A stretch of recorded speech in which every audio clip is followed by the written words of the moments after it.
அஸ்ஸலாமு அலைக்கும் வரஹ்மத்துல்லாஹி வபரகாத்துஹு. அஸ்ஸலாமு அலைக்கும் சாய்ரா. வலைக்கும் சலாம் ரஹ்மத்துல்லாஹி பரகாத்துஹு. ஜெசிமா, என்னப்பா சாய்ரா, எப்படி இருக்க? நான் நல்லா இருக்கேன்ப்பா. நீ எப்படி இருக்க? நான் நல்லா இருக்கேன்ப்பா. உன் லைஃப்லாம் எப்படி போகுது? என் லைஃப்லாம் நல்லா போகுதுப்பா. உன் லைஃப்லாம் எப்படி போகுது? என் லைஃப்லாம் நல்லா போகுதுப்பா. உனக்கு எத்தனை பசங்க? எனக்கு ஒரு பையன். உனக்கு எத்தனை பசங்க? ஒரு பையன் ஒரு பொண்ணுப்பா. உன் பையன் என்ன பண்ணுறான்? இப்போதான் 10th முடிச்சிருக்கான். உன் பையன் 10th எத்தனை மார்க்கு? 450 மார்க்கு. பெரிய ஸ்கூலாக பார்த்து சேர்த்துருக்கேன். ஃபஸ்ட்டு குரூப் எடுத்திருக்கான். உங்கள் ஏரியாவில் உள்ள மதர்சாவில் உன் பையன் படிக்க போகிறானா? இல்லை, இப்போ ஓத போனால் படிப்பில் கவனம் செலுத்த முடியாமல் போயிடும். இன்னும் கொஞ்ச நாள் போகட்டும், பார்க்கலாம். உன் பையனுக்கு உலக கல்வி மட்டும் முக்கியமா சாய்ரா? ஆமாம், படித்து பெரிய ஆளாகி நீ நல்லா பார்த்துக்க முடியும்.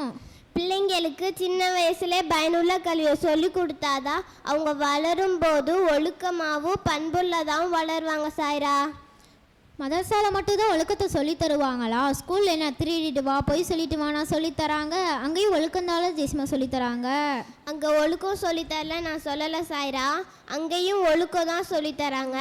ஆனால் சில ஆசிரியர்களை தவிர மித்தவங்க கடமைக்கு சொல்லித்தராங்க. பிள்ளைங்க படித்து அதை பாடமாக எழுதிட்டு அதோட விட்டுறாங்க. ஆனால் மார்க்க கல்வின்றது அப்படி இல்லை சாய்ரா. நம்ம வாழும் போதும் நம்ம மரணிக்கும் போதும் வெற்றியை கொடுக்கும். இப்படியே சொல்லி தான் உலக கல்வியை படிக்காமே விட்டுடுறீங்க. படித்தாலுமே வேலை தேடுறதும் இல்லை. அதனால தான் பிற மக்கள்லாம் பெரிய பெரிய பதவியில் இருக்காங்க. ஏன் இன்னும் நம்ம பிற்பட்ட மக்களாக தான் இருக்கிறோம். அதனால தான் நம்ம உலக அளவு சாதிக்க முடியாமே போயிடுது. முதல்ல உலக கல்வி மார்க்க கல்வின்றதை நிப்பாட்டு. பயனுள்ள கல்வி பயனற்ற கல்வின்னு தான் நபி ஸல்லல்லாஹு அலைஹி வஸல்லம் அவர்கள் கற்றுக் கொடுத்துருக்காங்க. நம்ம கற்ற கல்வி பிறருக்கு தொந்தரவு கொடுக்காம இருக்கணும் சாரா. இதுவே சில பேர் வக்கீலில் என்ன பண்ணுறாங்க, பிற சொத்துக்களை அபகரிக்கிறாங்க. டாக்டர் உறுப்புகளை திருடுறாங்க. சில பேர் இப்படி பண்ணுறாங்களே சாய்ரா. இறைவனுக்கு பயப்படாதவங்க தான் இப்படி செய்வாங்க. பயப்படுறவங்க இப்படி செய்ய மாட்டாங்க சாய்ரா. கல்வியில் இவ்வளோ இருக்கா? ஆமாம் சாய்ரா. அல்லாஹ் குர்ஆனில் முதல்ல இறக்கிய வசனமே இக்ரா படின்னு தான் சொல்கிறான். ஆனால் நாம் தான் படிக்காமலே இருக்கோம். அப்படி படித்தாலுமே அதிலே மூழ்கி விடுறோம். இறைவனை நினைவு கூறுவதே மறந்துடும். அல்லாஹ் தன் திருமறையில் கல்வி கற்பதே ஒரு இபாதத் தான். கற்றவரும் கல்லாதவரும் இறைவன் முன் சமமாக மாட்டார்.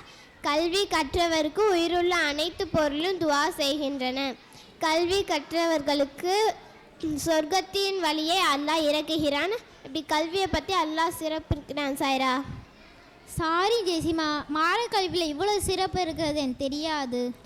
சாய்ரா, நீ தினமும் குர்ஆன் படிப்பியா? ஒரு நாள் கூட தவறாமல் தினமும் குர்ஆன் ஓதுவேனே. தமிழில் ஓதுவியா? அரபியில் ஓதுனாதாலும் நன்மை, தமிழ் ஓதுனா நன்மை கிடைக்காதே.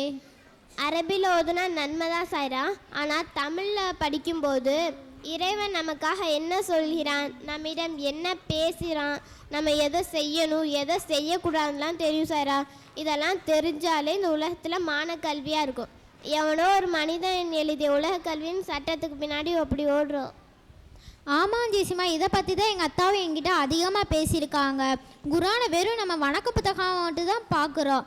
அல்லாஹ் குர்ஆனில் பொருளாதாரம், சட்டம், வியாபாரம், கல்வி எல்லாத்தையும் சொல்லியிருக்கான் ஜெசிமா. ஏன் அந்த காலத்துலலாம் கல்வி நிலையத்திலும் கல்லூரிகளிலும் குர்ஆன் ஒரு பாட புத்தகமாக இருந்துச்சு. ஏன் இன்னும் பெரிய பெரிய ஆராய்ச்சி மையத்திலையும் குர்ஆன் ஒரு விளக்க புத்தகமாக தான் இருக்குது ஜெசிமா. நாம் படிக்கிற உலக கல்வியை உருவாக்கியவங்களோட சதி திட்டத்தால் தான் குர்ஆன் கல்வி நிலையத்தில் ஒரு பாட புத்தகமாக இருக்குது சாய்ரா. இன்ஷா அல்லாஹ் இனிமே நாம் நம் பிள்ளைகளுக்கு எது பயனுள்ள கல்வி எது பயனற்ற கல்வின்னு சொல்லி தருவோம். ஜஸாக்கல்லாஹு ஹைரா. மாஷா அல்லாஹ், பாரக்கல்லாஹ்.